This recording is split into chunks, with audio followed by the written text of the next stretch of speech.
দেবেন তো? দেব না মানে কি যে বলেন না আপনি, টাকাগুলো আমার কাছেই দিয়ে যান। আচ্ছা ঠিক আছে ভাই, তাহলে এই টাকাগুলো আপনি রাখেন, আর ভাই আসলি ভাইয়ের কাছে এই টাকাগুলো মনে করে দিয়ে দিয়ে। আচ্ছা ভাই ঠিক আছে, আপনি কোনো চিন্তা করেন না। ও ভাই তাহলে নাস্তা করে যান। না না ঠিক আছে ভাই, তাহলে আমি গেলাম। আচ্ছা ভাই ঠিক আছে তাহলে যান। হ্যাঁ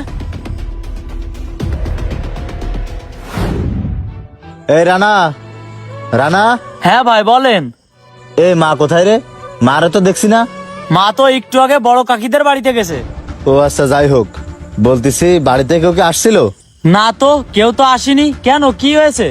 ও, কেউ কেউ কিছু দিয়ে গেছে? না না, কেউ কিছু দিয়ে যায়নি। আচ্ছা ঠিক আছে, যা। আচ্ছা ঠিক আছে। এই সাকিব, কসি এই জায়গায় যে লোকগুলো চা সিগারেট খাইলো ওরা কি টাকা দিয়ে গেছে? না ভাই, ওরা বলে আপনার কাছে টাকা দিয়ে গেছে, সেই কথা তো কইলো। আমার কাছে টাকা কখন দিল? আমি তো তোরে কয়ে ওইদিকে চলে গেলাম, ওরা তো টাকা দিইনি। আরে কি হয়ে গেল? 200 টাকা বিল, এখন কি করবো আমি কদিনই? মানুষে বিশ্বাসই করা যাবে না। এই তুই ভিতরে যা, আমি পরিষ্কার করতেছি। মানুষের উপকার করতেছি, আমার নিজেরই ক্ষতি হয়ে গেল। ভাই একটা চা দিয়েন তো।